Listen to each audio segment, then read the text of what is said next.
Why are you shaking, bro? Don't shake. I don't know. There's only 2 people watching, and Yeah, they're in here. yeah.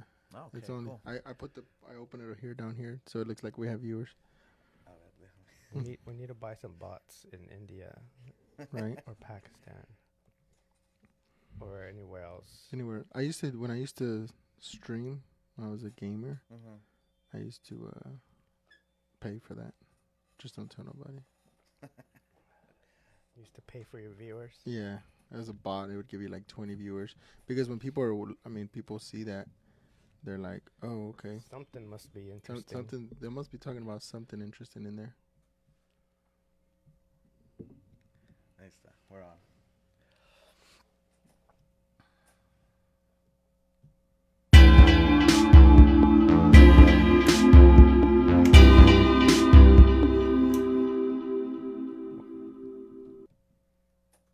Hello, everybody. We're live here in Conroe, Texas. We're back with another episode of Living the Dream with Luis and Ray. And we'd like everybody to subscribe, share, comment. Yep, like. we appreciate all the support.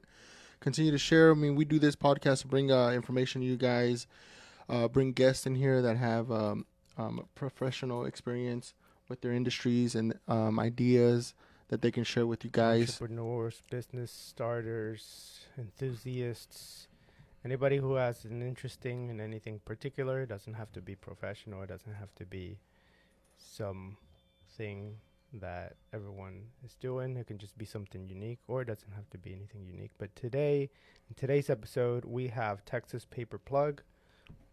Welcome. Hey guys, how's it going? Good. How are you feeling? Doing good. Good. Great. So you got some toilet paper there with you. Yeah. Yeah. Got some toilet paper on We here. have to represent. So tell us a little bit about yourself. How'd you get started? I guess let's start with why toilet paper. That's to me that's the biggest question I've had. Why toilet paper? Toilet paper. Honestly, it's something that's used every single day in every single household, and I never thought that it would be something that it would work. But I know that I try to think outside the box and just try to do something that wasn't very popular or that wasn't something that everybody does. Right. I like how you said that. Think outside the box. Yeah. Because why not stay in the box? Why not just get a regular job and just do that? Why do you have to think outside the box? What got you there? Man, just 5 years ago, it was tough. I was working as an industrial technician, working with flame cutting and plasma cutting Well, for the oil field, and it was just cutting metal, deslagging it, cleaning it up, shipping it off, and it was from 6 to 5 every single day, every day, over and over. over and over. Same process. Same process. You're super specialized in that. Yeah. Was it like in your first week? Did you dream about it? Did you feel it like in your hands? Like a lot of the times when I have had jobs like this, it's like you can't sleep because you're dreaming about work, and then you wake up and you go to work. Oh man, there were days where I would just wake up and I didn't even want to go to work. Right. You know, there was days where I was just like, I'll just call in today. Right. I'll just stay home with my family because it was just every single day, and that was my first job. That was my first job that I had. My part-time job that I still had after that was a swim instructor. Oh, cool. Oh, Yeah. that's interesting. So Cool. I was It's a whole different. it's a whole different thing. I've done many different things in my whole life, but it was an industrial technician from 6 in the morning till 4:30, and then at 5 I started my part-time. And then from there I would end at around 8 and then get home at around 8:30. And that was every single day from Monday through Friday. And then Saturdays I also worked How at it. long did that last? How long did you? 3 years I 3 did years you did that. Well, that's that. Full-time and a part-time. Wow. Yeah. I don't want to get into your finances or anything, but wouldn't that first job, wouldn't they have paid you well enough to not get that part-time, or you were just like a workaholic? I've always been a workaholic, but at the same time, You wanted that. I wanted more, Mhm. and I did tell my wife to stay home once Okay. once we were starting to have babies and everything. Mhm. I told her just stay home, take care of the babies, and I'll take care of the rest. There you Okay. go. So that was Yeah. the plan. The plan was like, hey, we're going to do this. I'll take care of you.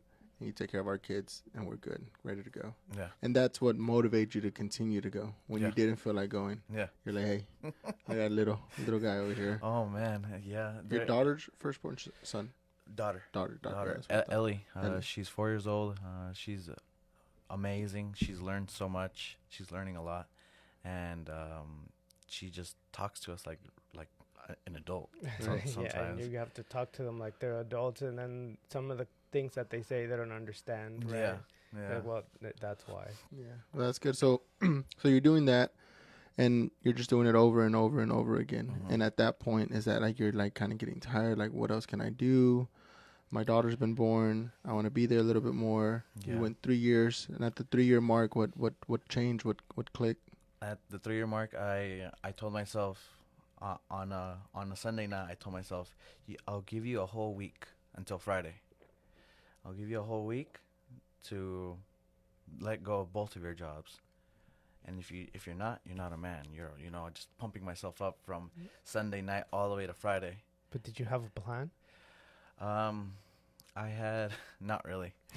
It was just to let go of both of my jobs on a Friday Mhm. and start on a Monday, whatever I could. Whatever. And then the whole week passed by, and I was just like, "You're not a man if you're not gonna quit. You can't call yourself, just what us guys think in our own heads whenever we're at work or whenever we're by ourselves. We're very judgmental. We're Right. Right. like nobody judges harder than we do our own selves. And Friday came, and I told my boss, "Hey, I'm done." But by lunchtime, I did what I had to do. By lunchtime, I'm like, "Hey, I'm done." And it was right. It was in April of COVID, once COVID was starting. So, Oh, wow. so like the very first weeks of COVID. Mm. And I told him, "Hey, I'm done."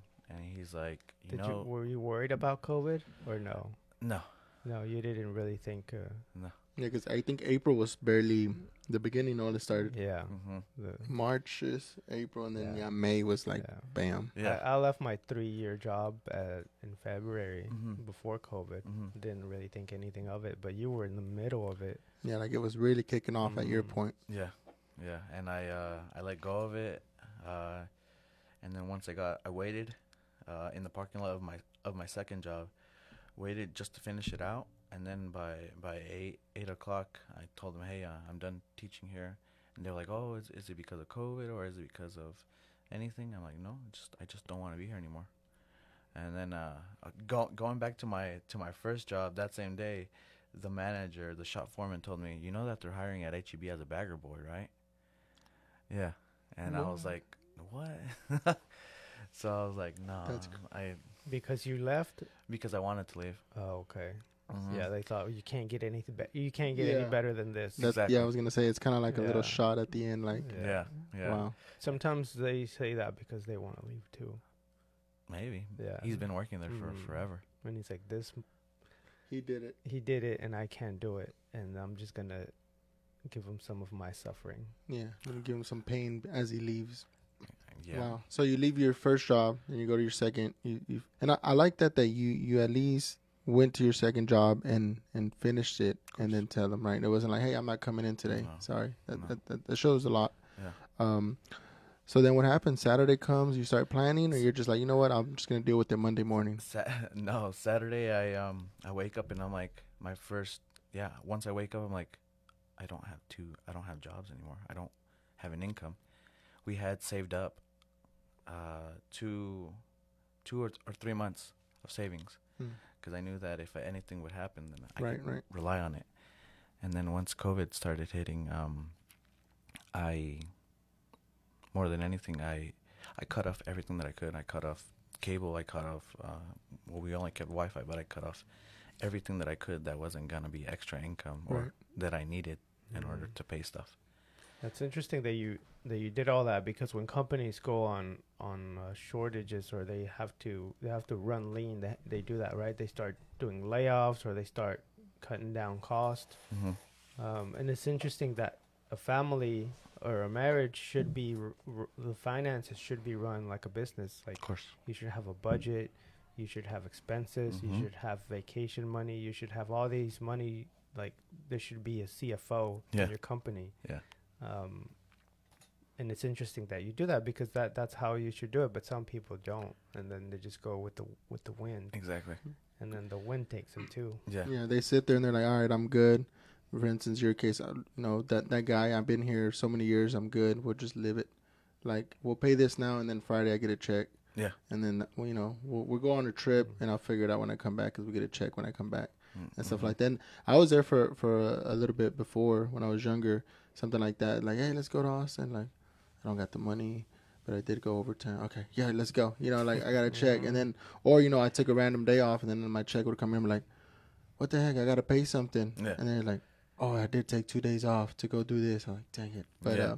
but I mean, we all grow, and that's good that you did that. Again, that shows a lot that you were ready. Like, you told yourself in a week, you had a week to get out. But before that, because you were prepared, it made it a lot easier.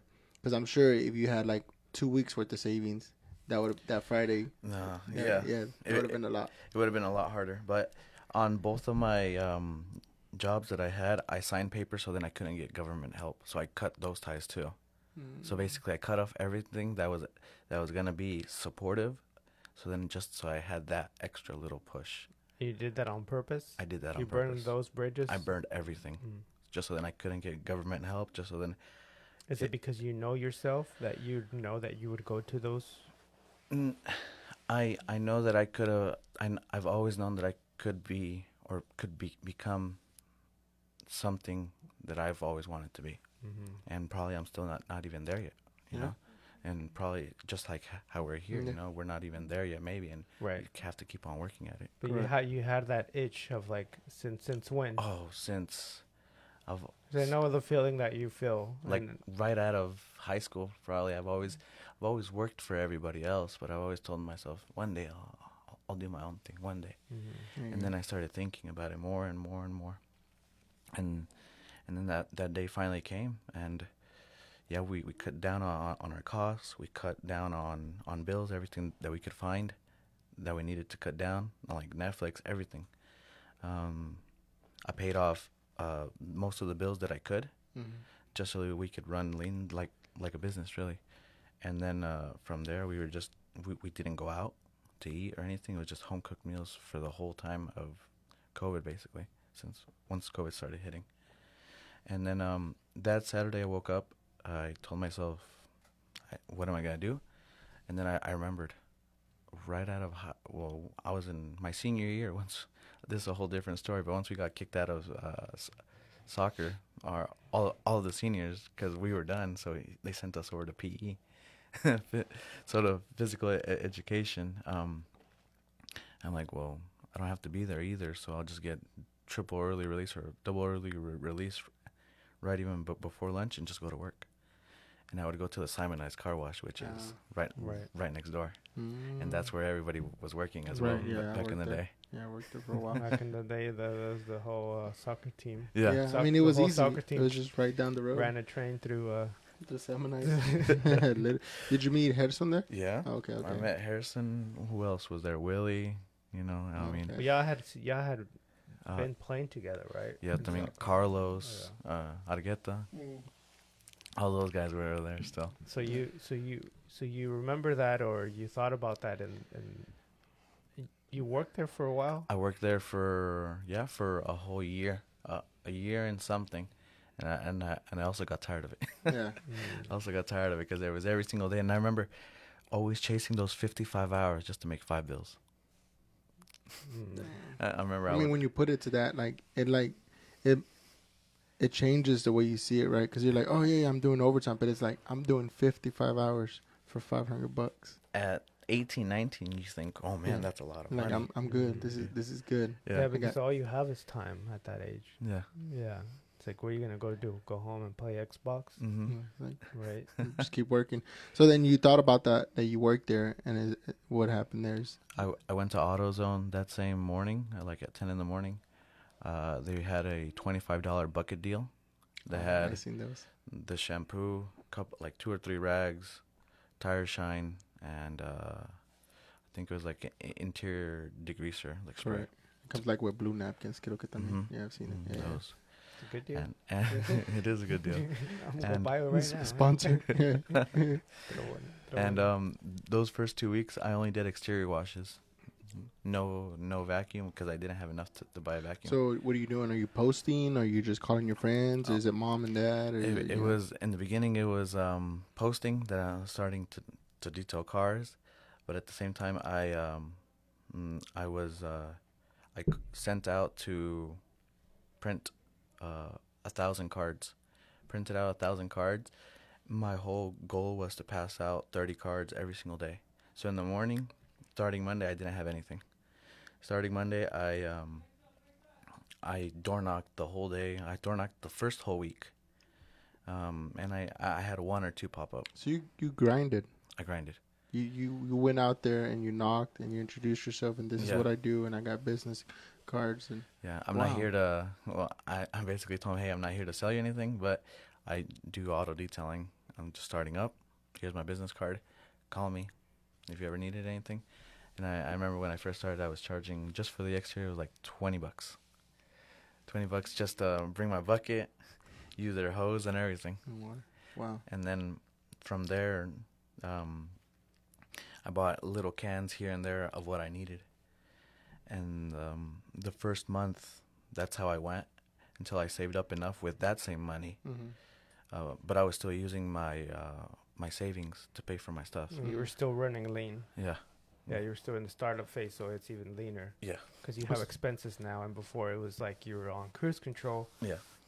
You know, but now you're using the money that you're earning, right? So you Mhm. have to run leaner because you have expenses now. Correct. Exactly. Correct. And then at the first month, I bought myself 1-gallon containers of the product of like shampoo, degreaser, tire shine, leather shine.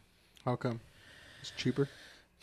It was Doing a lot math. cheaper than doing the bottles The that are already bottles. pre-done. Mhm. And you already knew the process from working at the At the car car wash. wash. At the car You're wash. like, oh, this is.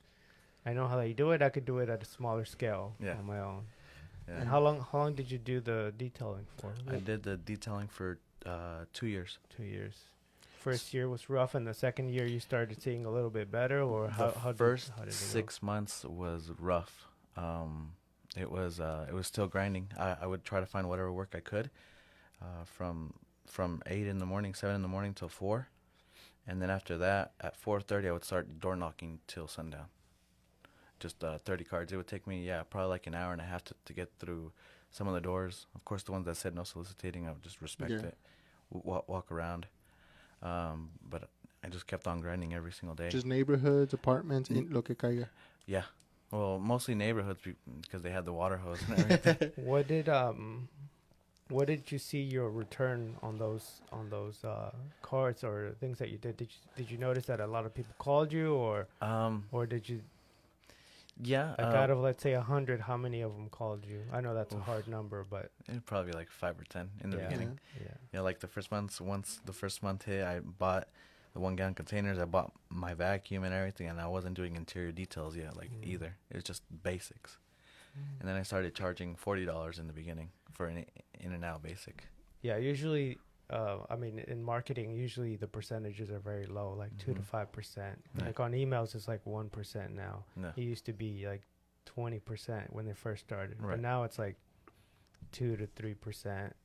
So you're doing pretty good. You're doing pretty average in terms of your marketing. If you're doing 100, you have 5% Yeah. return call. That's usually the numbers. That's usually how it is Mhm. with any marketing. Right. Usually about 2 to 5%. Mm-hmm. Yeah. And in any channel, like door to door, online marketing, digital marketing, social media marketing, Yeah. those numbers are usually that low. So Yeah. don't think that No, that's no. how usually things Yeah. are. And how did it feel like going to the neighborhoods, getting that card? Like, oh, I remember this neighborhood, and I was here 3 weeks ago giving the cards. Like, Yeah. does that continue to start motivating you more? Like, at any point where you're like, man, what am I doing? Why am I need to? This isn't working. I don't like it. I'm doing like, or were you just going all gas? No, I was all gas. Yes. All gas, no brakes. No matter what. No matter how what. hard. There is no there. There were a couple of days where I was like, man, what am I doing? I should just try to find a job. Did you ever try to find a job? Yes, I was on LinkedIn. I was on other job sites. You were like, if something happens to yes, come up, and I'll consider it. yes, Right. yes. But I kept on grinding. And nothing came up. And this is COVID. Yeah. Yeah. This is mid-COVID. So people are probably like, hey, don't come to my door. You're going to get me sick. No, but that's still that same mindset of I cut off all the ties and I couldn't stop. Right. And I just kept on going and going. And then I remember at the 6-month mark, I got in contact with somebody in Houston that did auto mechanic, but for all like the exotics and luxuries, and that's how I got into it. Okay, I was gonna lead into that. Like, That's how it all shifted into it. I was doing all the neighborhoods here in Conroe, Willis, that I could, and I was still getting people here. Once like 6 months, everything started. Once that 6-month mark hit, somebody posted that they needed auto detailing, and then I contacted the guy and I'm like, hey, I'm starting out, but I know what I'm doing. So he told me, and I would travel every single day, an hour going and coming back, all the way to like on West Park and so like Westheimer area. oh wow! And you were going there to start detailing the cars that they had there. Yeah. Okay. Yeah, It wasn't like customers. It was a company, or it was. It was a mechanic shop that only did exotics and luxuries for like all the Houston people that they have all those cars, and I started charging here and there, and then he liked what I did, and he's like, okay, come tomorrow, or I'll call you when I need you. And during this time, are you Googling? Are you learning more? Are you educating yourself still? Are you like, Through the whole process, I was just looking up how to vacuuming techniques, how to wash, how to, like there's other YouTube people that instruct you. And I like that because I feel like right now we're in a time where YouTube and all these online platforms really make it, I don't want to say easy, but it's a lot more attainable to learn whatever it is you're trying to do, right? I mean, even at least me, when we were getting this podcast together, like, what do I need? What do I, like ideas? I mean, this guy had everything already figured out. But like anything you look up, one of my vending machines stopped working. How do I fix it? There's like 20 videos pop up, right? So it's not like, and at first, because my anxiety kicks in, right? My vending machine's not working. So I'm like, I need somebody to come fix it. Yeah. And then no one says, and they're like, oh yeah, we charge about $100 an hour to get there. I was like, all right, I'll let you know. So then it's like, why? Like, but then, well, right now, one thing I've learned from Luis is like, my time, right? So I'm like, okay, it's $100 an hour, but how much is it my time if I fix it? Right. And then I'm like, okay, what's the estimate cost? And he's like, it's going to be like $900. And I'm like, all right, if I can learn this, and I watched 2-3 videos before I made my decision. But then I was like, okay, it seems easy, and I learned it. I can do it, right? But I feel like a lot of times people are just like, I want to do something, I just don't know what. Just YouTube it. Yeah. Just Google it. Yeah. If it seems hard, if it's easy, or whatever. And one thing that you said also that I like is you were all gas. There was no turning back. So one of my things that I like to tell people is having option A, B, and C sometimes isn't a good thing because you don't try. I feel like you don't try as hard. Like if you had an option B, maybe you wouldn't have made it as successful because you would have been like, you know what, I'm just gonna go back to this job, or I'm just gonna go back to this, or also my Theo down the road might give me a job, right? But you cutting all that really pushed you to go that way. And I think a lot of times people are like, say like, oh, okay, do your business, but remember, mijo, like have another plan, another plan just in case. But I think that mentality might make it where you don't push all the way.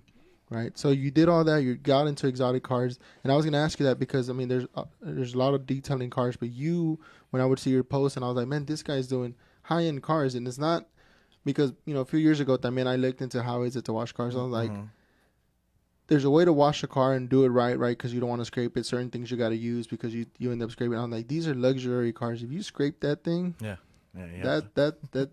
is not a Honda Civic. This is luxury cars.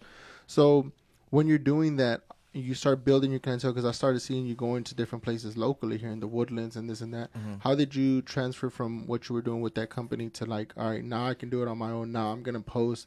I can come fix your Lambo, or I can come clean your Lambo. I can come fix your, or sorry, not fix it, clean your Lamborghini. And all that. How'd that transition? All that transitioned because of the green BMW.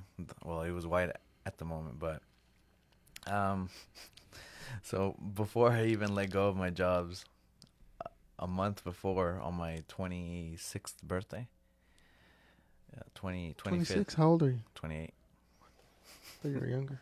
Go ahead. I know. I bought myself. I had a quarter life crisis. Quarter life crisis. I like that. Quarter life crisis. So I told myself, I need something. I want something. This is before you quit your jobs. Yeah.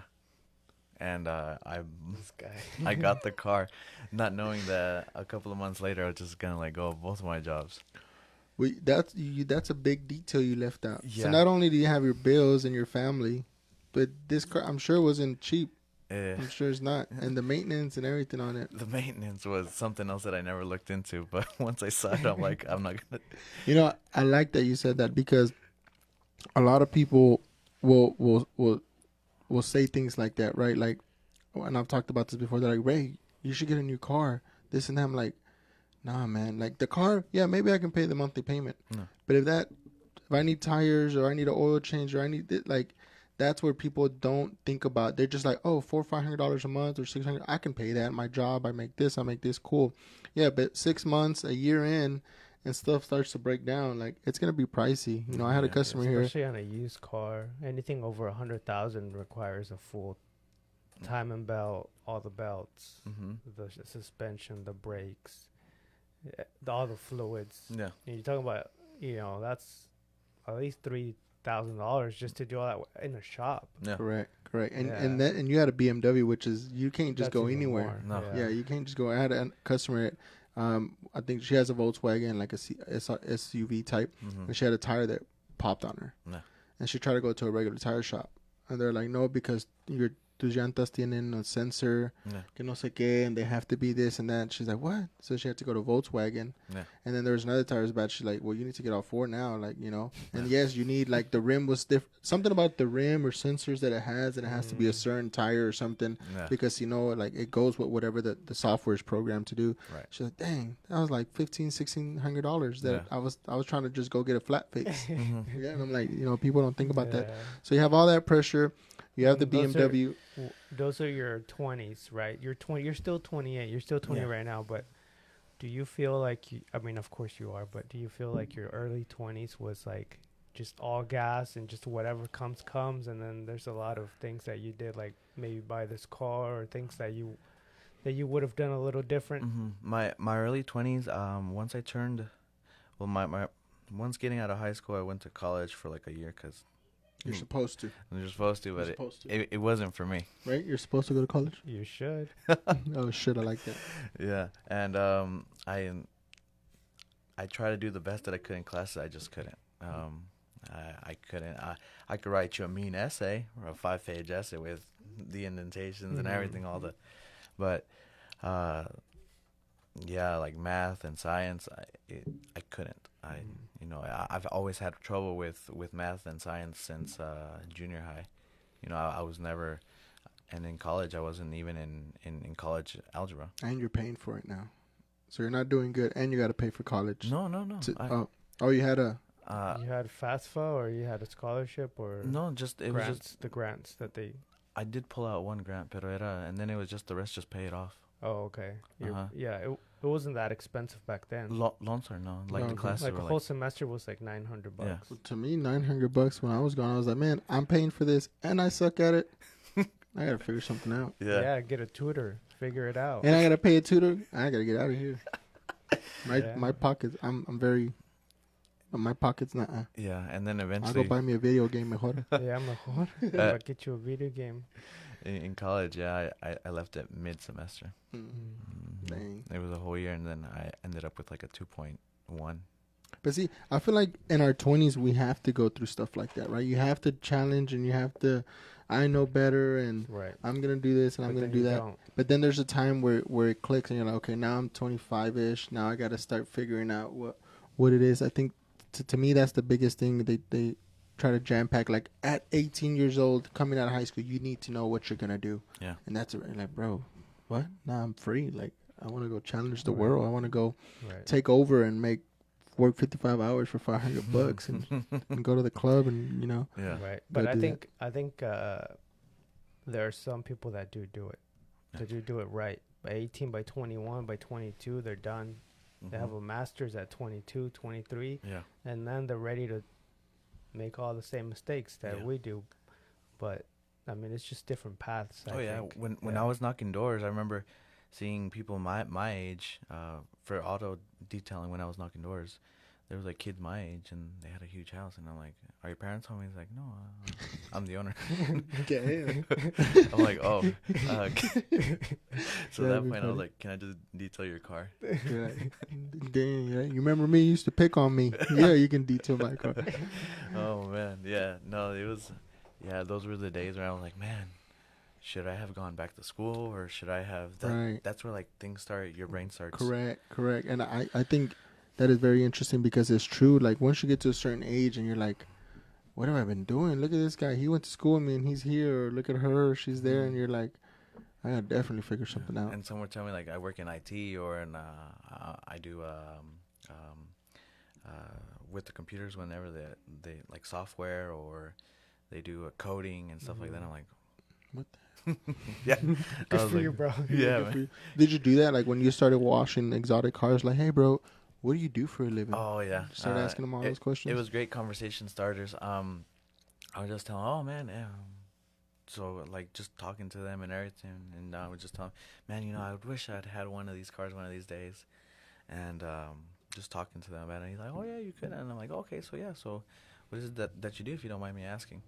And then they would be restaurant owners, there'd be store owners, there would be real estate agents, lawyers, and stuff like that. So I'm like, man, they all have studies. They all None of them were car detailers. no, none of them were car detailers. I mean, I'm pretty sure that there is Yeah. a couple of them No, that do make it into the millions or million of. Like, You definitely can, and everything. Yeah, because I think all these are just stepping stones. Correct. right? Like you said earlier, we're probably not where we're gonna be, but this is a way to get there. yeah. Right. Yeah. And I'm sure they had their fun time Oh, too. yeah. Yeah, and even people that have degrees struggle with those same ideas of like, this job is just not for me. Yeah. I've This- seen that. This boxed hole is not for me. Mhm. Like, why am I even doing here, making these people millions while I'm over here, just making a couple. 100K. Yeah. And it's like, Pobrecito. it's like, I think it's just in human nature to think about those things. Yeah. Comparison Yeah. is it's the thief of joy. You like that, huh? Yep. That's what it is. Mm, Comparison. All right, so you're doing exotic cars. So you met a lot of probably millionaires, a lot of like Yeah. wealthy people. Those Yeah. conversations. Did you record any of the conversations? No. Man, they're giving you knowledge left and right. So is that kind of motivating you to like, I need to like keep going better. I need to like better my service. I need to better my products. Yeah. Is that okay? At the first month, I bought all the 1 gallon containers. They lasted me 3 months, and then at the 3rd month mark, I bought another gallon container, and then by the 9-month mark, things were picking up. I started buying. By the 6-month mark, I started buying a seat cleaner with like shampoo machine. Started buying better products.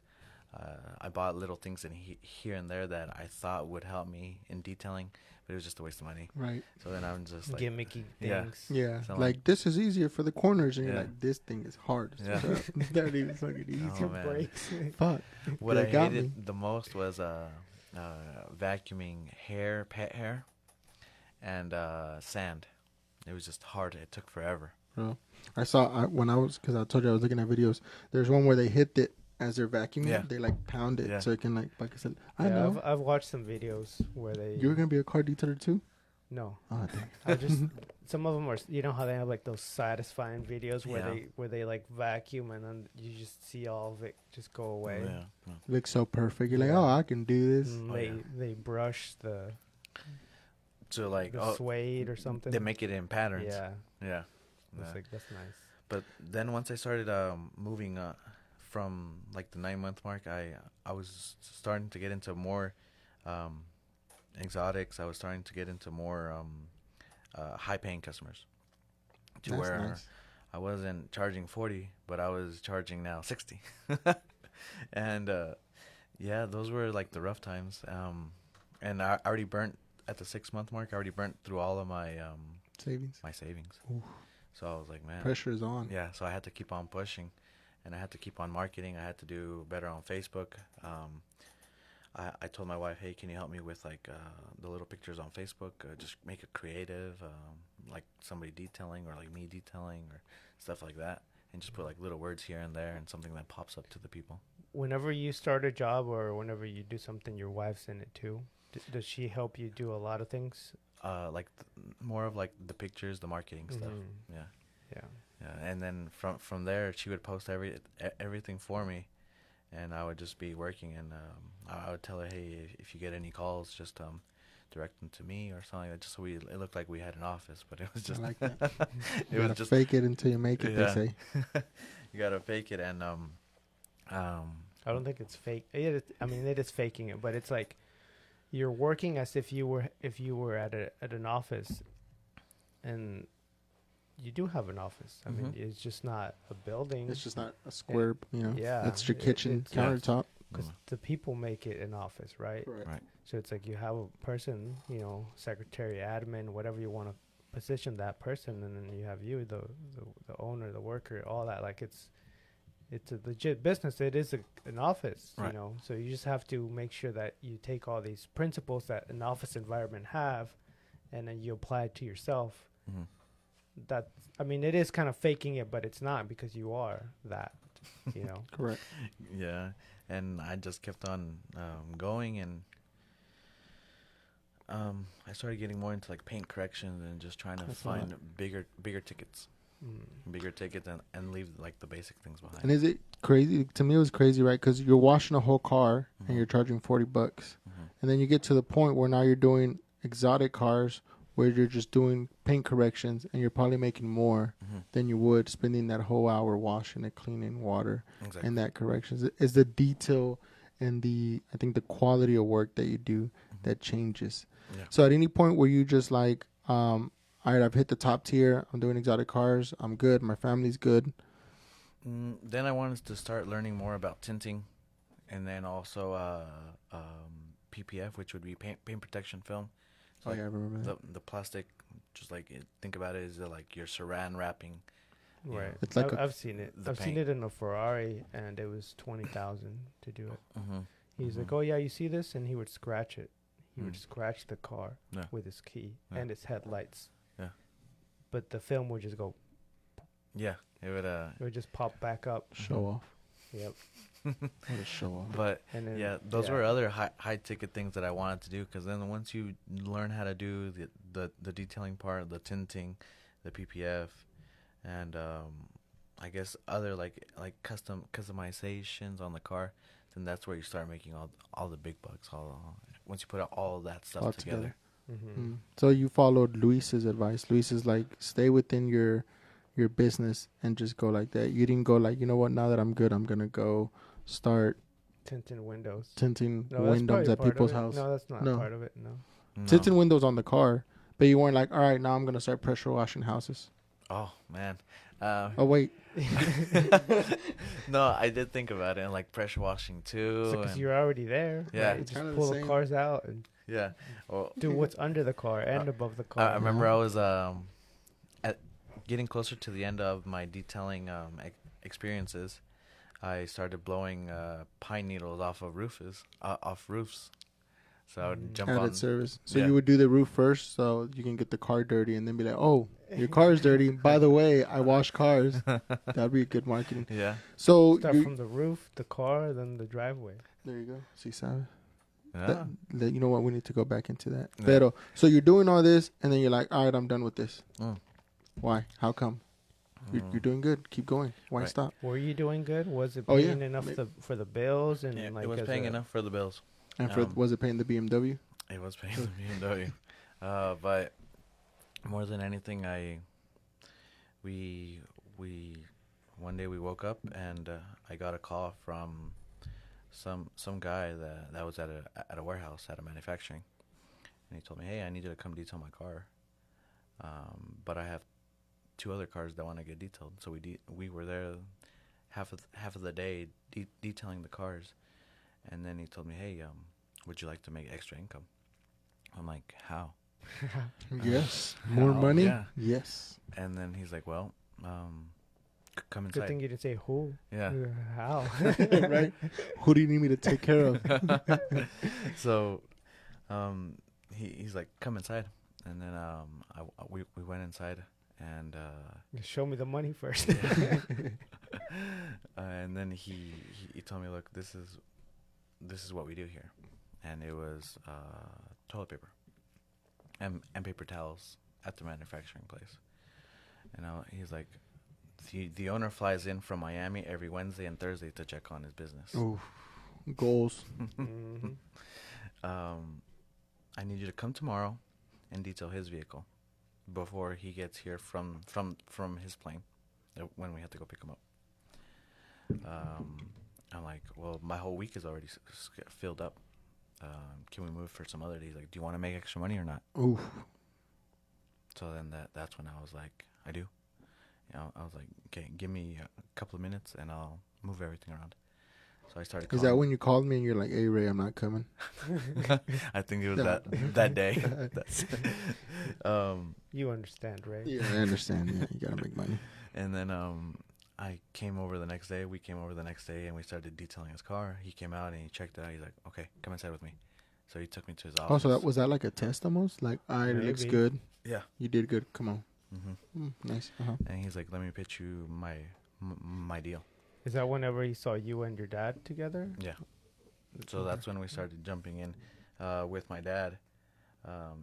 If we track back a little bit, it's been a year now that I've been with my dad, working with my dad. Mm. And he was working with me auto detailing for like 2 weeks. And we were doing good. We were working. We had cars every single day. We were detailing. But he's like, Christian, I quit. And then I was like, why? He's like, at this age, my time, being bent over for 2 hours and vacuuming, it's not for me. Mm. And I'm like, man, if my dad quits on me, then Then I'm done. I guess I got to go back. But then I'm like, but I don't want my dad to have a regular job either. Right. You know, Was this 'cause- during the summer? Because the summer can be Yeah. hot. Yeah. Oh. yeah, You have the sun in the back of your neck. yeah. Yeah, we talked to Harrison, and he's still doing it, and Yeah. he's like, "I love it." Right? Yeah. I'm like, Oh, yeah. He loves it. He loves it. He's like, the hotter, the better. Oh yeah. Yeah. Whenever you're sweating on top of what you're already cleaning. Yep. Dang. I didn't think about it that way. That Yeah. sucks. Yeah. But yeah, he did that, and then everything started connecting. I'm like, Dad, let's just keep on doing it, and let's see what can we do, what comes out of it. And then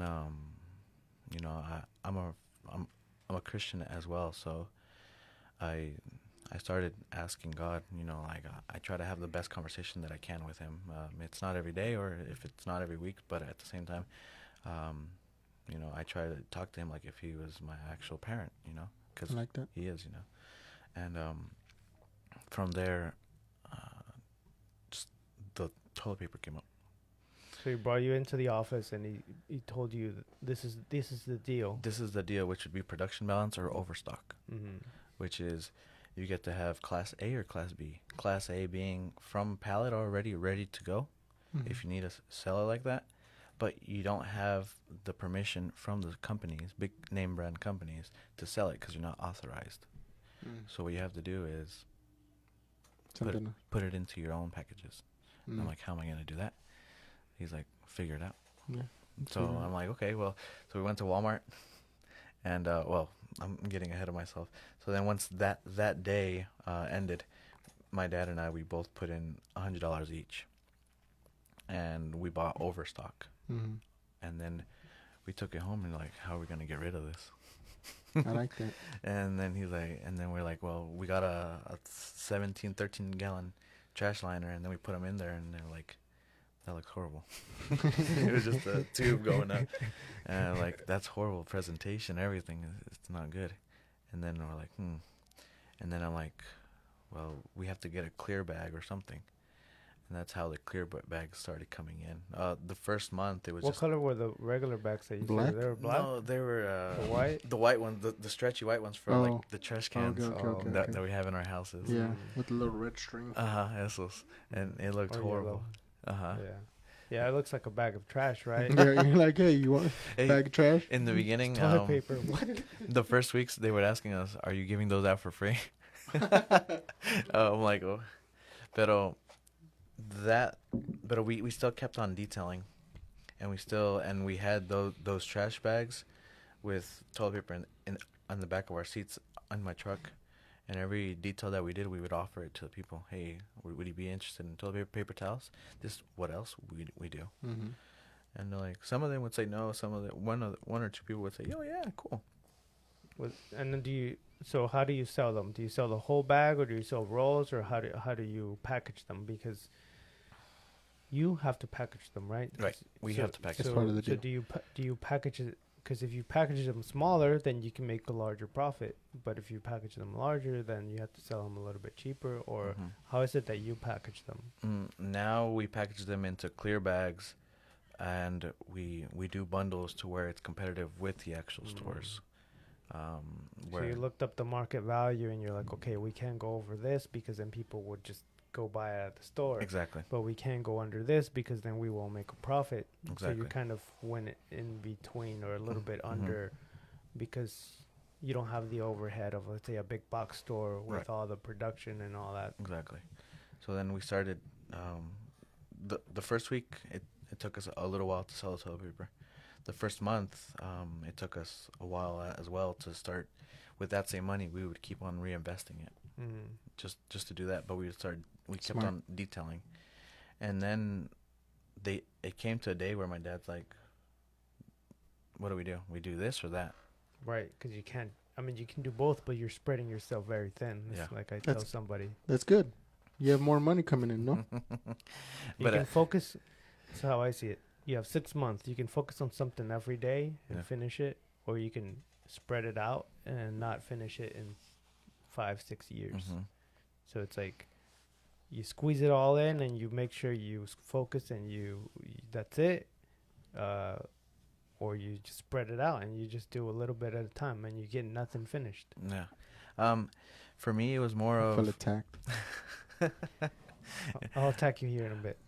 I'll give you an air hug. Right. But it was just at that point where we transitioned. I started taking less calls for detailing. And I started telling, "Hey, I'm busy. Hey, I'm doing. I'm not gonna be in your area." Mm-hmm. And I was going from filled up 2 weeks ahead of time, and I had every single day lined up. That's to- guaranteed money. It was guaranteed money. Again, cutting bridges. Yeah. This guy's he Bridge burner. yeah. Sorry, guys. he lives on the edge. I like it. And then and then we just started doing paper more and more, and at that point we just cut detailing for completely, and we kept on doing paper and paper and paper, and it kept on growing from like a little storage I remember. that I had that I could only fit my BMW and a couple of other things. Then I got another storage, bigger one, and then with everything. When I say I got another storage, it's with my father as well. We got another storage, and from there it kept on going to what we have now. It's that huge storage. Yeah, I've seen it. It's That big. 14 by 50, and I haven't seen it, but but I'll probably look at it. yeah. Mhm, Interesting. mhm. But now we need another one because Mhm. now we're maxing it out as well. So in this time that you from the $100 that you bought at the beginning to now, you've had to reinvest to grow your stock, right? To It- grow your stock. It's been a whole year now since we've done everything now. Yeah, I saw you just posted on there. Like, Mhm. it's been a year. It's been a whole year now since we started selling toilet paper, and Because it's not just toilet paper, right? What else do you? What are these liquid detergents in 5-gallon form, and then these liquid detergents in 5-gallon form, they're Tide, Gain, fabric softeners as in Downy, Snuggle, Dawn dish soap, Fabuloso, all-purpose cleaner, biodegradable all-purpose cleaner, and then this is all for regular people, household. It's Yeah, because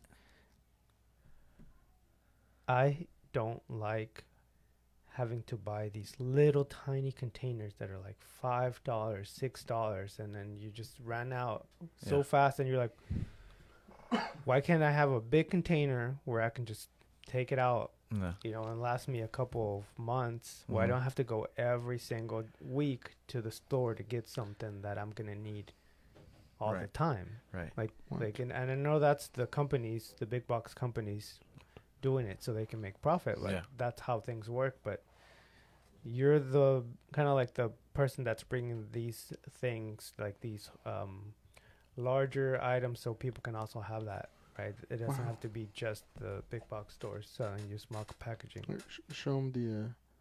So this is big. This Yeah. is. I'm counting here, and you have 7 times 5. That's 35 at least in the first roll. Just estimating, and then it goes up 5 rolls. So we started with detergent because I told my dad. Yeah.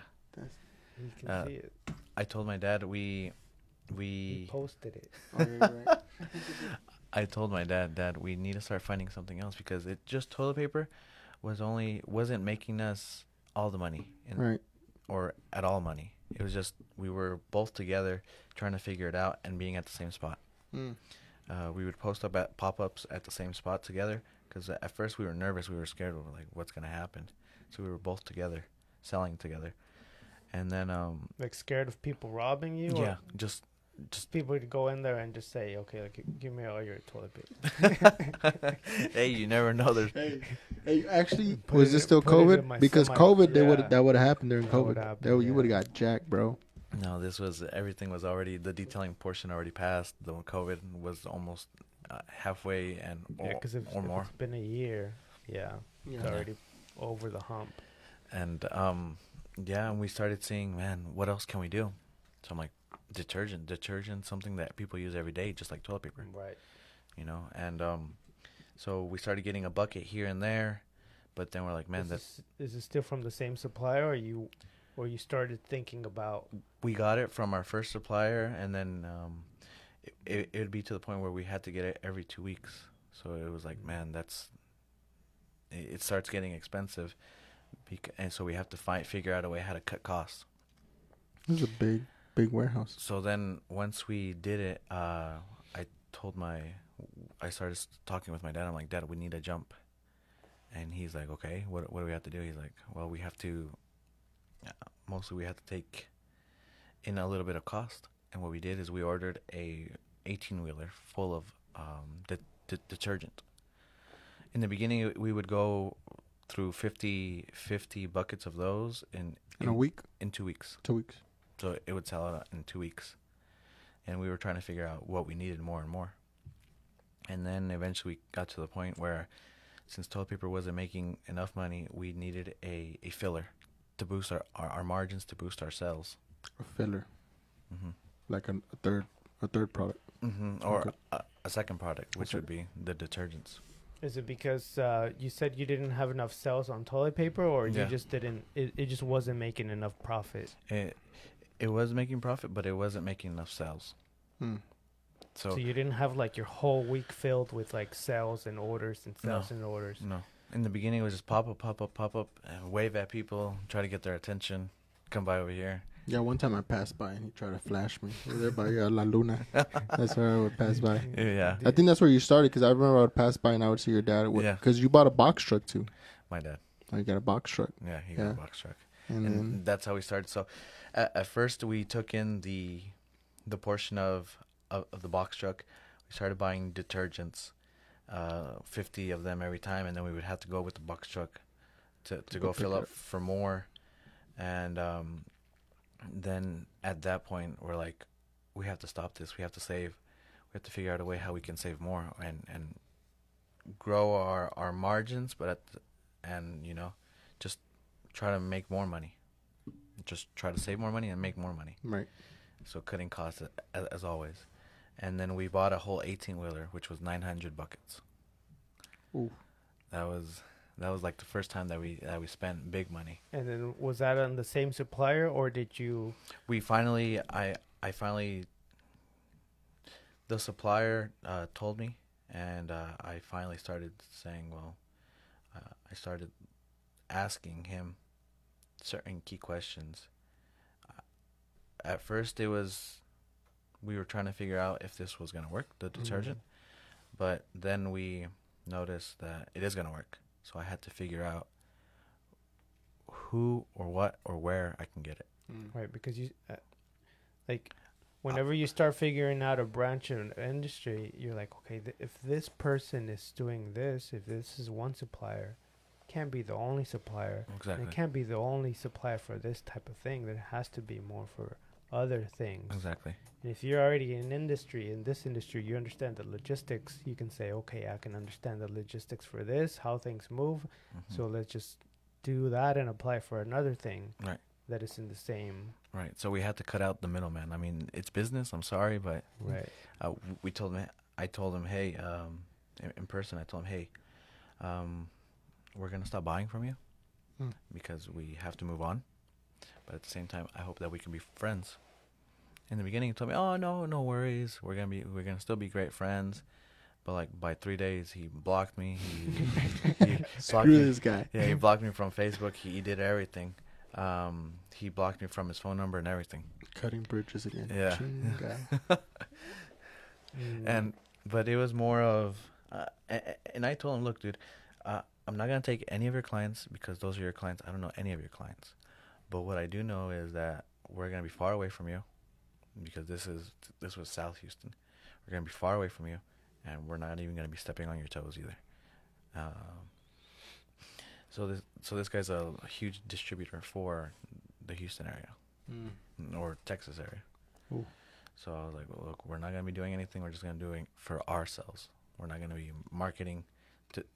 I was trying to paint him the picture that of it's just gonna. You have nothing to worry about. Yeah, you don't have nothing to worry about, which he still doesn't.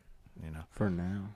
For now, no. He's Well, watching. I think competition breeds innovation, right? Like Yeah. that's the big thing, right? So you can't have a monopoly because then you won't have innovation. You can't have just one person doing one thing and then he's in charge of everything, because then their product will get stagnant. Their customer service will start going down the drain. Yeah. Like you need somebody to open up in front of you to drive that competition, that innovation. Like you see, like, oh, you have like this Kroger's there, and then you have an H-E-B there, and it's like the Kroger's has been doing the same thing for decades, and then an H-E-B comes, and then the Kroger's like, oh crap, we have to get better and do everything better and renovate and make it. And it's like everybody wins, but if you don't have the competition, then it won't drive that innovation. It's just like the dollar stores. They're always in front of each other or next to each other or in the same locations. Funny thing about them is they're the same people. Which one? Dollar Tree and Dollar General. Or, yeah, Family Dollar and Dollar General are the same company. Yeah. Oh, And they put their stores next to what each about Dollar other. Tree? Dollar Tree. Probably another dollar. Yeah.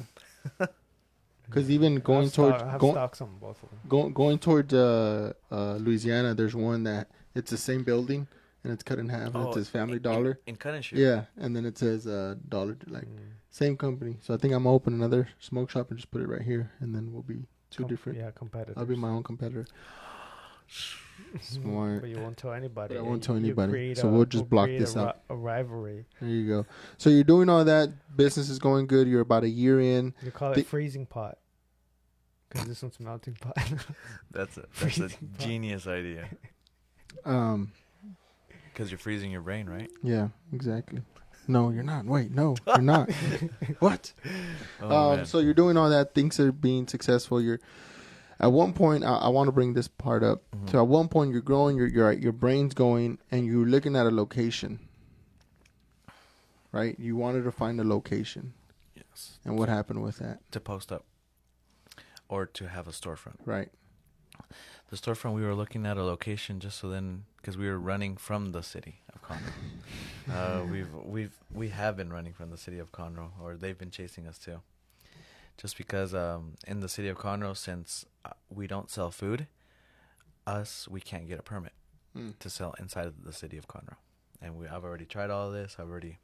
To sell at a storefront. No. He can't sell pop up. I can't pop up in the city of Conroe. Like he can't be in the corner street selling. But doesn't everybody do that? No, like most people that sell, let's say, Flowers, honey, wood, all those guys are on the outside city Mhm. limits. You'll find one, but he'll call him. He'll call the cops on him. No, but Snitch. No, I'm yeah, just playing. no, He doesn't call him. Just We- clearing it. if you're next to me and you're taking all my clients, yeah, Yeah. I'll snitch on you. Because you posted that they call the cops on you. Yeah. And he has to move location. And I have to move location, pack up, or just call it a day. What is this? What does the officer tell you? Just as soon as he shows up, you know, like It's not the police. They mostly wave and they say hi and everything. It's the city itself. a city. Code enforcement. Ah, So that they come over and tell me, hey, you can't be here. You can't be selling. Do you have a permit? I'm like, nope. Okay, well, you have to go. And the funny part is when they always did it, they turn on the little camera. They start taking pictures of me and everything. I always smile and always wave, you know. And I always, if I have something written on the toilet papers, I always point at it and just like you know. hey, Yeah. $20. Yeah. Is there any reprimands? Like, is there any fines or anything? Yeah. If we ever do get fined, it's a $500 fine. Oof. Mm. Put it into the expenses. Yeah, it's a write off. Right. Oh, that's a good one. Yeah, it's a write off. Oh man, but we're always moving around, and we're always every single day we're trying to figure out what is the best spot that hits. I told you I have a spot. It's outside the city. Yeah. But so you were looking at a location, and why didn't you get the location, the storefront? Just the amount of money that we have to put in. I mean, it was 2,000 square feet for $2,000. Right. It's not But no, it's not bad. But at the same time, I did the math with the paper that we have to sell, with the Wi-Fi or the internet, with the card processing, with light, water, all those bills plus the payment, the monthly payment. Correct. We would still be negative like $250 every single day. Yeah. You know, Yeah, we did the math. I yeah. remember that. See, so the reason I brought that up, and it's not against you, is just for people to understand. I think that when you're growing and you're scaling, right? Like a million ideas come to your head, right? Like I can do this, I can do that, Yeah. and sometimes we need to be able to sit down and be like, okay, like storefront sounds good, but what comes with it, right? Like I'm having success right now. I'm paying my bills. We have profit. Everything's going good. Life's good. Now I'm going to go to a storefront and I'm going to make way more money. But then I have to think like, what is it? Because I feel like a lot of times people will come up with those ideas and they think they're doing good. And I'm like, what you're doing is working. So there's no need to change it sometimes, right? Mhm. Sometimes there's no need to change it. Now, if you do the math, like we did the math and you were like, okay, then you went through your process with your dad or whoever and figured out it's not for us, right? But sometimes that when people don't go through it and they just go off the hype of the success that they're having, Yeah. that jump alone can bring you down, Yeah. right? So it's kind of like but you tested the waters, and I like that you said that, especially with the detergent. You got a few, you tested the waters. You know, when some people are like, we're having success, what? Let's drop $5,000 on this. Let's do it. Like, Yeah. you know, like not thinking really or planning the situation at hand. I do remember that conversation we had Yeah. about that. That's And that's why the only reasons why we didn't get it is just the overhead correct. every And single day. The beginning. correct. So just wanted to point that part out. So right now, what are you doing? Just still, what else? Actually, you have more stuff now. You have So detergent, We have toilet paper, detergent, trash liners. trash bags. Trash bags, but Okay. they're 55-gallon. We're trying to find some other ones like the indoor ones for everybody's trash can, but we still haven't been able to find Mhm. those. But once we do, it's gonna come on the market. Okay, there you go. It's coming soon. It's coming soon, guys. There you go. And are you looking for these through suppliers, through these same networks that you have? No, it's or- totally different industry as well. So that's why I can't get much into other industries because that's a whole nother rabbit hole to get into. Mm. So a whole nother people you have to meet and Yeah. network with and so- try to get on their good side. Mostly manufacturing, just figuring out logistics, manufacturing and all that stuff. So toilet paper, can liners, napkins, Paper towels, paper towels, and diapers. diapers. Because Cool. in my head, I try to talk about or think what are the main things that are used in a house, in a family, and that's toilet paper, detergents, diapers. Wouldn't diapers be like a small margin of people that use it? Everybody has a baby. You You have a think baby? so? Do you have a No. baby? No, I don't have a baby. Do you Well, have a baby? I mean, there's babies all the time, Yeah. right? Yes, there's babies all the time. Right. But Just there's like a certain percentage of the population, and that's fine, right? Because they need it every single day. Exactly. And that small population might shift in terms of like After 2 years, it's So a 2-year market. right. So no, 2-year customer. there's some babies where they're 4 years old and still wearing a size 7 diaper. Oh, really? If you have a 4, never mind. Go ahead. Yeah, we don't want to get into it. Pero,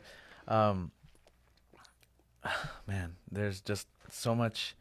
We're Your looking. brain's just going. Yeah, we're looking into the percentages and the marketing, the margins and everything, and we're asking ourselves, is it worth it? Correct. Right. Because I mean, if you have a baby and it's already 2 years old, you already went through a couple of $1,000s in diapers, and then you have another baby, so now you have 5 years of diapers that you have to buy, and then if you have a third one, Don't have babies. then you go into 8 or 10 years of just diapers. That they just poop on and you throw away. Exactly. Literally, your money's just going in the trash. Exactly. That's why I potty trained mine quick. I was like, hey, figure it out. Yeah. Figure you better go drop a deuce over there. Squatty potty. I mean, Squatty potty, got to get to it. So that's good that you're finding other ideas and you're testing the market and you're figuring out, because you also have a reputation. No, you have to have your prices have to be very. Our prices have to be very competitive with the stores, but at the same time, not only are our prices very competitive, but we give out more than what it's supposed to be.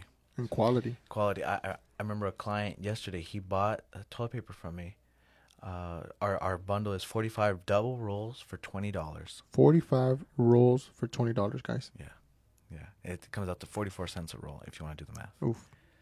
And then if we go per square sheet, then that's something else. Oh, I thought you were about to give it to me. I was No, like, this guy. Damn. If you like This to guy's- micromanage, I and knew if there's 2 ply, what each ply? 2 ply.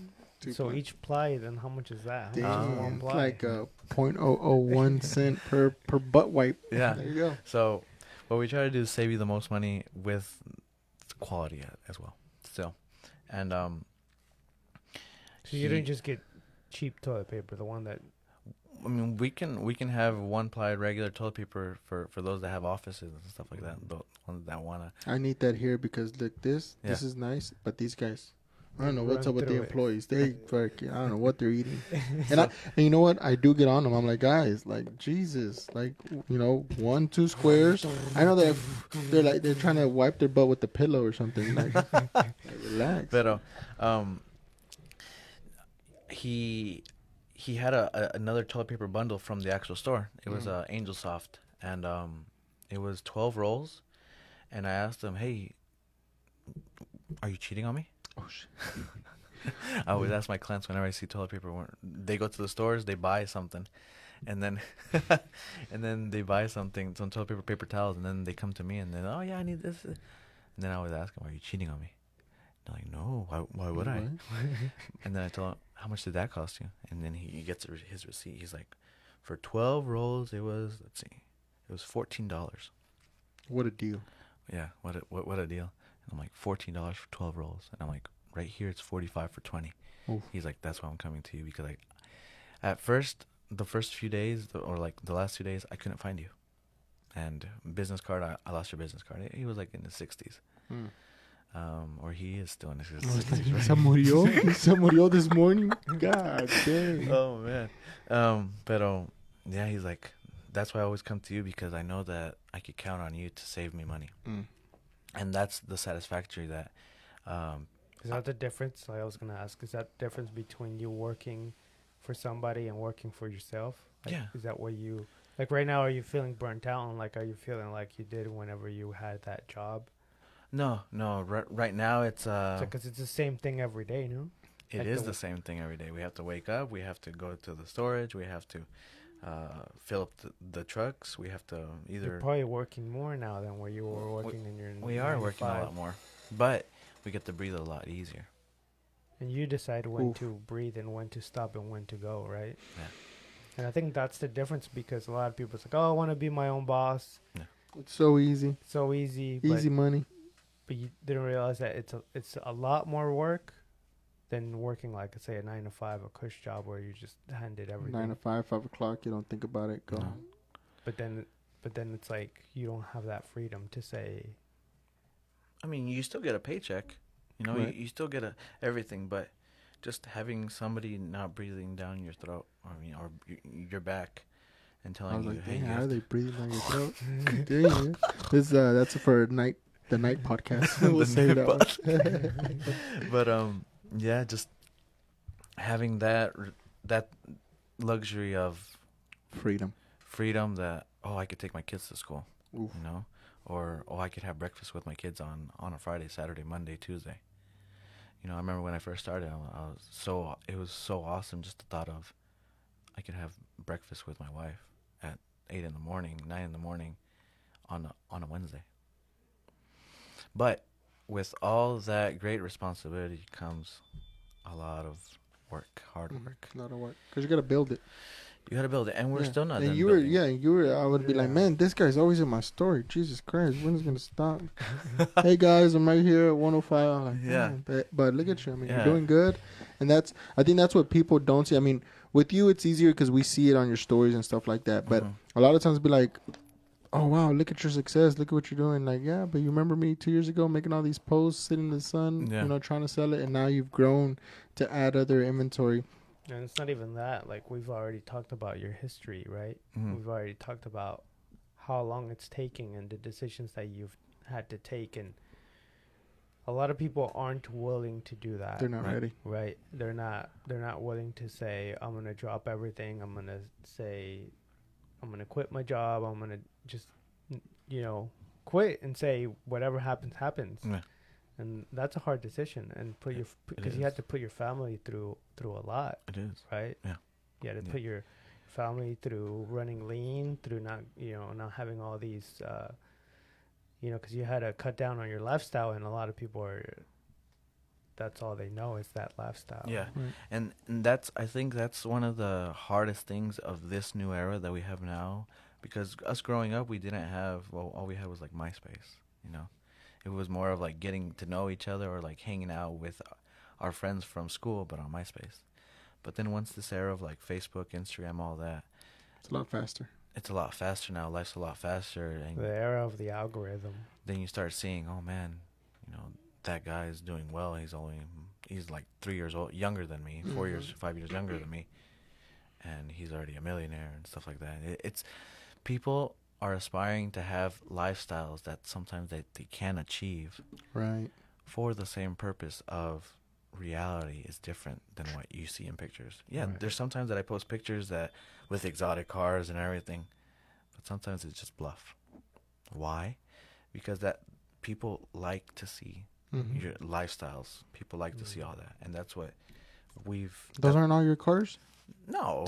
Yeah, I saw this Netflix show made in Mexico. There's Mhm. this blogger in that show that it's like, my job is to sell the lifestyle. Mm-hmm. So these brands will pay me to dress up in their clothes, to Mhm. go to these cafes, to go to these places, and pretend that I have this lifestyle that I don't really have. But I love doing that work, but it's not my life. Like, Right. they'll fly me out to Dubai, they'll fly me out to Paris, Mm-hmm. they'll have me do this photo shoots with these, Models or with whatever. cars. But yeah.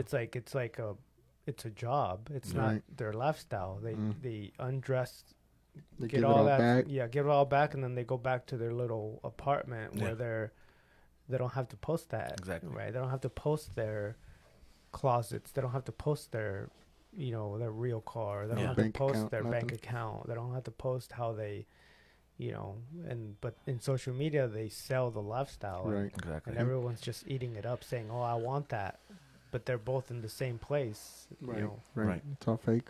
Right. It's all fake. I thought those were your cars. No.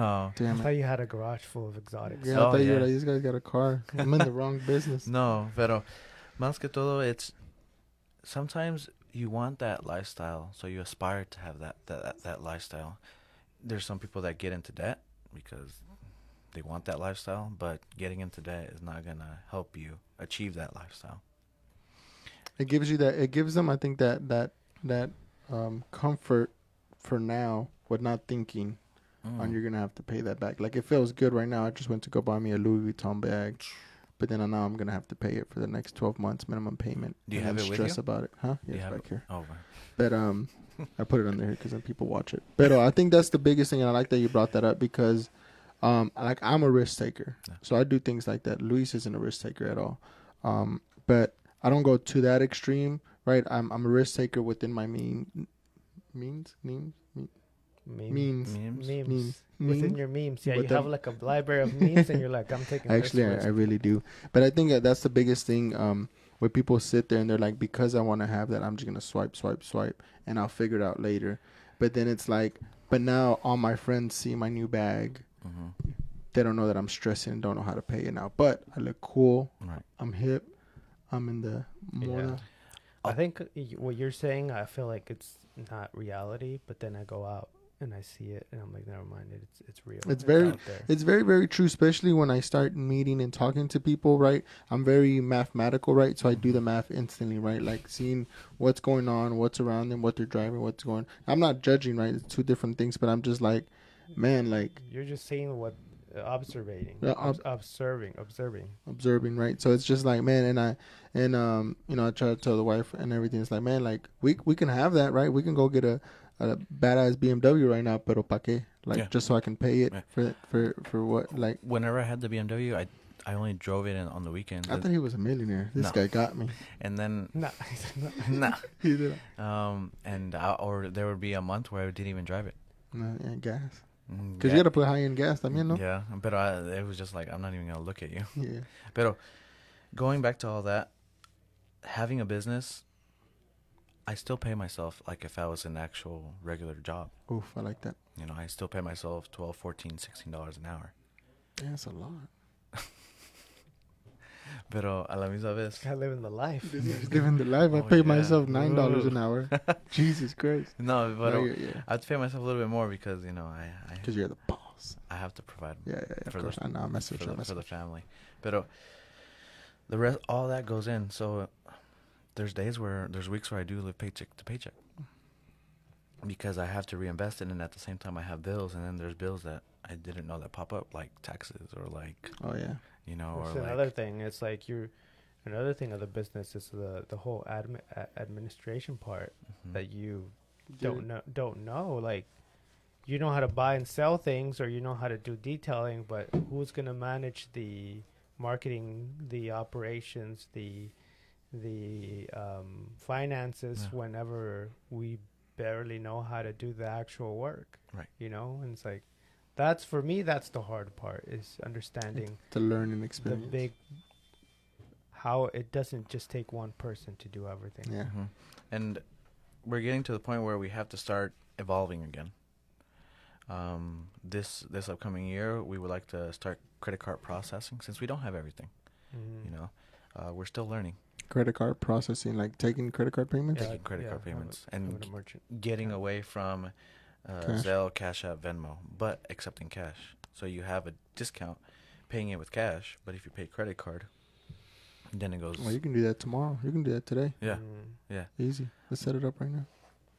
That's good. But see, that's the good part about it is growing. No. And not growing too fast and not growing too slow, Mhm. but knowing when to grow. And that's one of my experiences has been with my businesses has been that, like, you know, I started, I feel like I started having some success and I was like, hell yeah.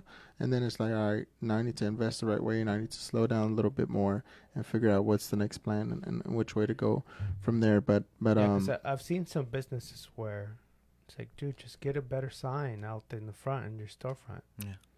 but they don't. And then you see them on vacations and you see them living this lavish lifestyle. So what about your business? It's like I go in there and then there's stuff just falling off. There's stuff that's like things that you would just hire somebody like could take for $100 to, like, I don't know how much it is, but to like polish your floors and wax them and make it nice. But it's like they're the reinvesting the profits is also part of this. correct. Yeah, that's why in the past, since I started working for myself, we don't really take vacations. That's why you guys never see me posting pictures of going out, even outside of Conroe. Right. I mean, but you need that too, though. You do need that. So what Need. Is it need? we, For mental health. yeah, just like working out. You Right. know, Yeah. it's a lifestyle. It's, We don't work out. No. Nope. You can't tell. Did you just flex? No, Natural. No, I didn't. I didn't flex. Did you just flex? One like this. I had an itch in my shoulder. Oh man. Pero yeah, it's just trying to be humble, because money comes and goes, but at the same time, that money, you have to realize that it took you a while to get. You know, if you ask me for my bank account right now, how much money I have in it, I only have like 500 bucks in it. You know. And this checking and savings is a different story. Right. No, and then everything else is in the toilet paper. Correct. Reinvest it. Correct. And Reinvest. that's the biggest thing. And real quick side story: when my wife would see our bank statements, sometimes she'd like the business bank statement. She's like, "Dang," and I'd be like, "What?" She's like, "I was like, no, look at these invoices that are coming in this week. Boom, boom, boom." She's like, "Oh, well, yeah, we got to reinvest into the thing."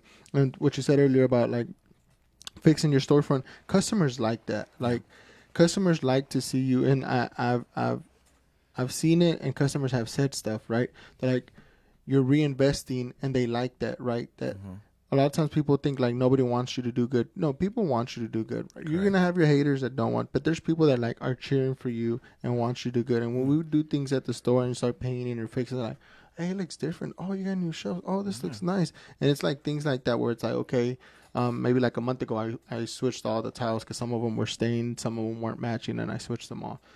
I've, added lights to it, and it's an expense, right? And part of me, like y'all said earlier, is like, I don't want, like, I'm about to spend this when we can, with that money, we can go to Austin and have a good time. Yeah. But crap, I gotta buy these lights. I gotta get an electrician, and so it's kind of like, and it's hard, but it's understanding the process. If you truly want to grow and you truly want to be successful, whatever success might mean to you, or have that dream or get to that dream you're trying to get to, you have to continuously invest in yourself, one, and in your business too. Yeah. Right, because como te digo, I was stuck in there. Like we started doing pretty good, and I was like, "Hey, we're doing good. Let's go buy a mansion or something." Yeah. But it's like, "Oh shit, never mind. We can't. Like, we gotta." Just like you were saying with those luxuries, yeah, I bought myself that car. I gave myself that gift of like mentally, just satisfaction, gratification. But it had to come to a point where we had to scale up the business too. So I ended up selling the green car. No, It's not here with us anymore. Sorry, Damn guys. It went to North Dakota. What the heck? How'd you sell it up there? Just posted it? Yeah. Dang. But with that same money, we reinvested it all again.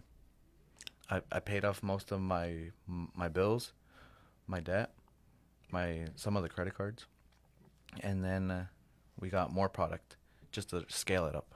I like that a lot. That's real good. Because if I just kept it and said, "Oh, I got a fat check, a 40 grand fat check, and I'm gonna go to New York for like 3 weeks," That's a whole store. it's You could have, bro. Damn it. right. Should have talked to me. Oh, But no, it wasn't like that. That's good. We had to reinvest all of that money into the business, and at the end of the day, right now, I only have a couple of dollars. Right, but your momentum and what you've built is there, Mm-hmm. and that's the value that you have, is that momentum, Yeah. right? And everything that you've learned and all the investment that you have in your business, like you could easily say, okay, I'm going to sell all this, and then you can have all your money back, right? It's not going to go anywhere. right.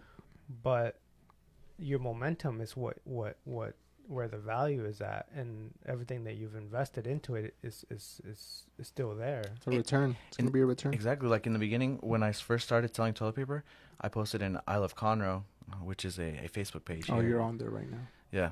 And I posted, hey, Nobody says anything there. no, check it out. Yeah. Last year I posted and they said, "Oh, I hope your paper gets wet. You're the hoarder. You were the thief. You're the one A lot of hate. who overstocked. You're. I hope you sit on it for the rest of your life." Yeah. The hate's real, Yeah. man. And it was just random people también. Don't even know you. Just But now, yesterday when I posted, and I have a whole networking team behind me. Networking has been a great part of the success of Texas Paper Plug. If you look in I Love Conroe, if you look up for my name, I iba a salir, the difference of last year with this year, and this year was people giving me good reviews, shares. I had like 70 comments on one post, Mm-hmm. and then I told my networking team, hey, can you boost me? And then from there, it was like the best post that I could ever have in Isle of Conroe. Right. And it was like 25 shares and everything, and people were just that post alone boosted me and netted us a whole lot. Right, and that's good, man. And because people are gonna, again, they like the growth. At first, they're like, "Oh, this guy, who is this guy? This is cheap. He doesn't know. He's taking from people. He's the guy that took all the toilet paper during COVID, and now he's trying to sell it." Yeah. You know. But now they're like, they see your success, and there's still the haters there. Como siempre va a haber. Yeah. Pero yeah, there people are rooting for you, man, and that's good. So, what's next? Like, what are you working on now? Where are you normally at? Where can people find you? People can find us on the streets, On the streets of Conroe. on the corners. In the corner, in la esquina. Ahí. No, but people can find my dad, which he's His dad's here with them. By yeah, the way, always supporting. I like that. he's the Always supporting. main backbone of the business. Oh, I like that. Does he give you like, hey, no, this is a stupid idea? This is Yeah, a he good does. idea?" He tells me it's a stupid idea. He tells me straight Yeah. up. He's like, "Apá, hay que hacer esto." No, eso no sirve. Así no. Yeah, but you could find him in Canachute over by Willis Waukegan and in frente de La Luna. Okay. Mm. You know, if you get on a rocket ship, you just go there. Yeah. That thing's far. Y el tráfico. ¿Hay tráfico yendo para allá? No. ¿Y viniendo? No. I don't know. No, Oh, mañanas, no. En la mañana no, pero once you right there, he always posts up right there, and that's a lot of people know him. A lot of people when they pass by, they honk at him. You know, just they So wave he's- at him. He's building a community out He's building there. a community out there, Mm. and that's what people love, is that there's no big name brand stores out there. Not yet. But yeah, not yet. Mm. But then once you start providing for the people, the needs of the people, then they start remembering you, and Correct. they start seeing you, Don. Ya vino otra vez. Yeah. Ya vengo por mi papel. Or there's some people that passed by even before us, and they said, "Hey, I was looking for you at this certain time, this certain day." And we're like, "Oh, we weren't even there yet." Oh, well, okay, well, I'll pass by later on. Do you have to have a schedule, you feel like? Yes. So people know? Yes, we have to have a schedule because people ask us, or they tell us, or no regañan, and they tell us, "Hey, you weren't here this day." What's wrong with you? Give Yeah. me a discount. Yeah, basically. Nah, So, crazy. For my dad, it's right that spot. For me, it's all over. Just trying to spread out the name more. It would be here in Conroe, in Little Mexico, which is right next door. Yeah.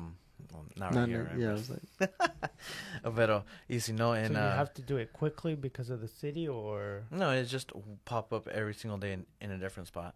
So like on Tuesdays we're in they're Willis. like whack-a-mole. Yeah, basically. They're trying to catch you. Yeah, cat and mouse.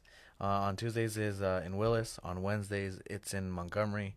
On Thursdays it's in Spring. On Fridays it's in where would it be? It's in Do you have the schedule somewhere, or do Dobbin. or do you just? Dobbin. Yeah, I go out all That's the way like to Dobbin. way over there. It's only like 30 minutes away No, it's past Montgomery. from Conroe. Yeah, Yeah, it's past Montgomery. once it's past He's in the Montgomery. boondocks over there. And then on Saturdays it's here in Little Mexico. Again, nice. And then if then I try to rotate every Friday, or I go to Huntsville. Mm. hmm So You're and then still getting it, still chasing it. there's people that ask us, "Hey, do you go all the way out to Cleveland? Do you go all the way out to just Navasota?" But now what we're trying to get into is drop shipping, e-commerce, toilet paper, paper towels, not detergents because of the spillage and all that stuff, but just those things, putting them in medium, large, and extra large boxes, and then putting them from the sizes double roll, mega roll, and then we have also single ply, and then we have like to-goes, which have a center core of toilet paper filled with toilet paper. So it's a whole toilet paper with toilet paper without the center core. More toilet paper. More toilet paper. I don't know why I pictured a donut without a donut hole. Oh my goodness. That's a good one. And but I do want to get a whole website where they could click on what size they want and then click on what type of paper they want. That is smart. And then it's already going to come out to the amount that can fit inside the box.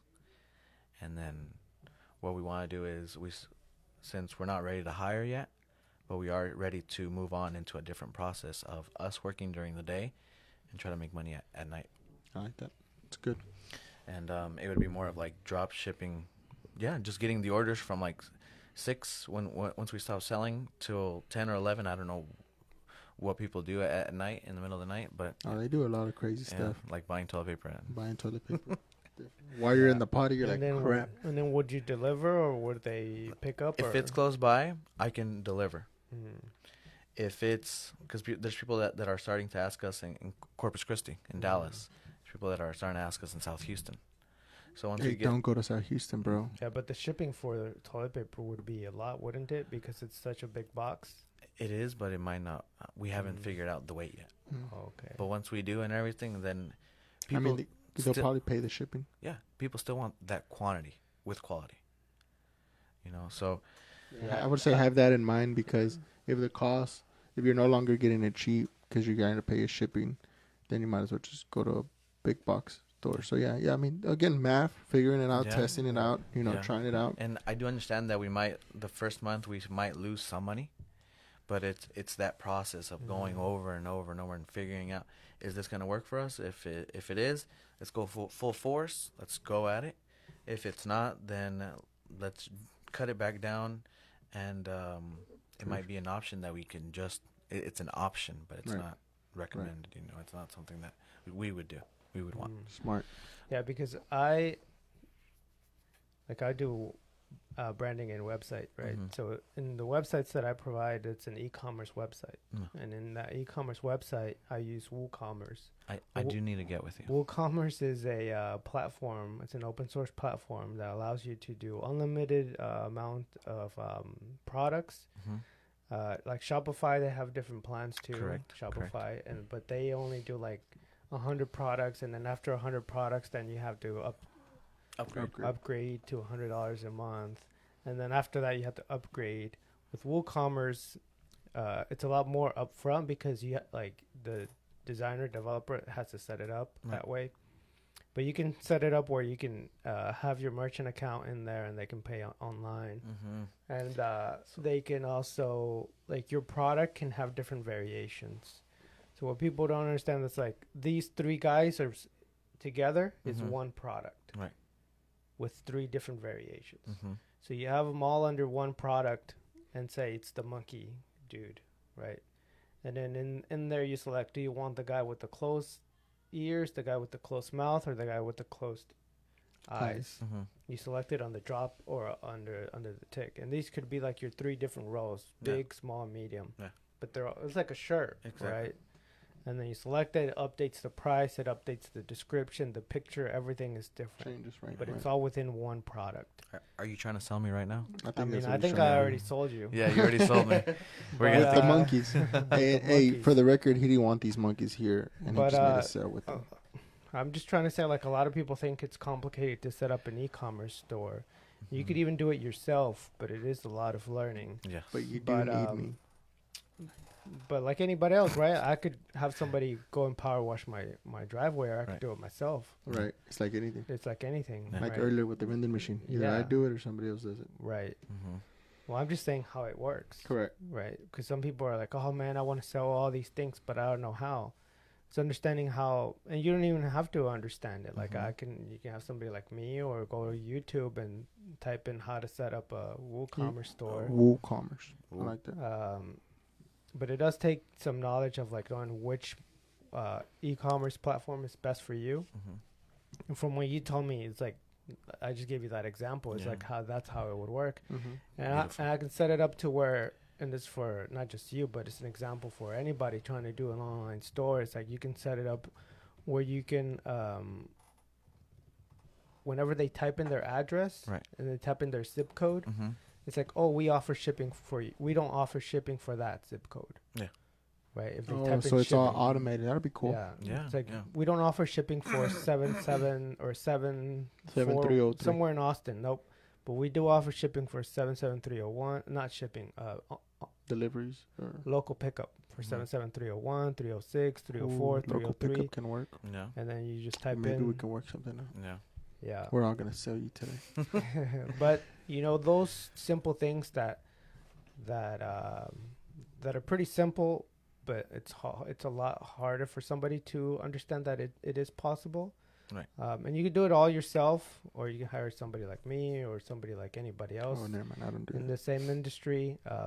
But it is possible, and that will help you scale for sure. Like you said, people buying at night. Right. People just say, okay, we don't have to be there. If you missed us, go to our website, buy this, buy that. So there's a lot of things that are already been done around, like, this isn't anything new, right? Like, everyone's doing it. Yeah. But for me, I like doing it for small businesses because it allows them to scale. And also, like, the only difference is between the big box companies is Right. their brand and their logistics and everything. It's like but everything. at a small scale, it's possible. It's to still do. possible. And talking about small scale, we're coming up to the point where if we do get stronger and grow a lot more, When you get stronger. which is No, I'm just saying. Say as when. soon as you- possible. There you go. When you get stronger. When we get stronger, when we do get stronger, when we are stronger, we can have our own line of toilet paper. Oof. With branding and everything packaged, ready for distribution into store brand. There you go. H-E-B, Kroger's, Aldi's, Dollar General. That's nice. Big goal. I like that. That's The logo should be the car. no, it should be. We haven't even been to that point, but But I like that you're having success. You have a few plans, and then you have the main goal. I You like have a that. main goal. Having all that. but at the end of the day, Vision, even though if we're starting this vision, a lot of people don't have. Once they reach that vision or they want to reach that vision, have you guys ever asked yourself, what is my exit strategy? Yes. Right. We've talked about that, especially here in this show where we're like, what is your exit strategy? Yeah. Right? It's like, you don't want to do this for the rest of your life. No. And even if you could, you're not, because you're going to get old and you're going to figure out what you're going to have to do. Either Mhm. you get out on top or you get down at the bottom. Like Yeah. where are you going to get out? And it's There's five or four ways how to get out. There's one, you could pass it down to your family, which it's up to them if they continue it or not. You could you could sell it off to your employees. Third, you could have somebody else just copy you and Right. your own employees and just kill you, because they already know the profit Oh, margins. oh, They that already know. happens all the time. Or basically you could just die. Oh shit! God. went down You sit there real and- quick. Yeah, I was like, if something motivational is about to come, or you can just get hit by a truck and Yeah. you're done. and you're done, and then nobody wants to do it anymore. Right. So Well, you can't. You're dead. yeah, but that exit strategy is so Very important. very important because maybe you want to do something else too, Correct. Right. and you're not gonna kill off your own business. Igual, just like with detailing, I do sublet out detailing. I don't do it anymore, but I have a team that does it. For toilet paper, I would love to sublet it out or make it grow and to the point where You hire people that manage it. exactly. Right, and you're just looking at the bigger picture, Mhm, how to mhm. reinvest, how to open up another branch, how to open up another department, how Yeah. to Yeah, right. and it would also be for like investments, more investments into like real estate. I mean, because it's huge. Real estate as well is another dream thing, another dream goal that I do want to accomplish very soon is getting my real estate license and doing everything that I possibly can to help. There you go. Airbnb, everything. Oof. Yeah. Just- To me, it's unlimited. Whatever it is you're out there and you want to do, everything and anything will make you money. Yeah. But it comes with hard work, Right. regardless of what it is. Hey, I mean, I'm a lot of fine- people get sold dreams and things on YouTube and Twitter and TikTok, do this, do that, and anything and everything is possible. But you have to just have that go get it attitude and actually work. It's not just like, Yeah. oh, okay, I'm just gonna sell toilet paper and I'm gonna be a millionaire. No, No. Like, you've been working, bro. But in this day and age, you can sell anything. Anything. I sell toilet paper. people sell pictures of their feet, bro. Picture so yeah. You didn't know that, did you? No. Yeah, bro. People pay money for anything. Picture of your feet. Your nice feet. We know somebody that's into feet. Yeah. Don't we? All right, man. So Texas Paper Plug. Yeah, you got just stick a quick. Y'all can find him on Facebook as Texas Paper Plug V2. Why V2? Version 2 because the first one I got hacked and it got totally taken away and destroyed. And okay. I thought it was version 2 because this is the new level, and then like soon it'll be version 3. It used to be my detailing page. So you just switched it over. I switched everything over. But I had more likes, I had more followers and everything. Yeah. So from Texas Paper Plug, I switched it all over. Deleted all the pictures and I just switched it over. Yeah. All right. And where can they find you today? Today they could find me at in La Luna in Cut and Shoot. Okay. Till what time? Till 7:00. Okay. And where are you gonna be at? I'm gonna be in Spring. Mm-hmm. All right, guys. Well, thank you so much for coming out, Thank you, guys. sharing your information, sharing your story. We really appreciate that, and we know, it hasn't been easy, and just like we like to share that information so people know, like, it's possible, and you can do whatever you want, but it's not easy. Nope, it's not going to be easy. It's going to be a lot of work and sacrifice and running lean, But it's gonna be worth it. It is. Like, you look good. You don't look stressed. You look happy. You think so? Are you happy? Yeah. He's like, I'm dying inside. I'm happy, guys. All right, man. Thank you so much for stopping by, guys. Everybody, we ask that you please share. Send this to somebody that would probably enjoy it. Send it to your tia, your uncle that needs toilet paper, that needs liners, which for a while, it took me a while to know what that was, trash bags. And we'll see you guys next week. Thank you so much. Thanks, guys.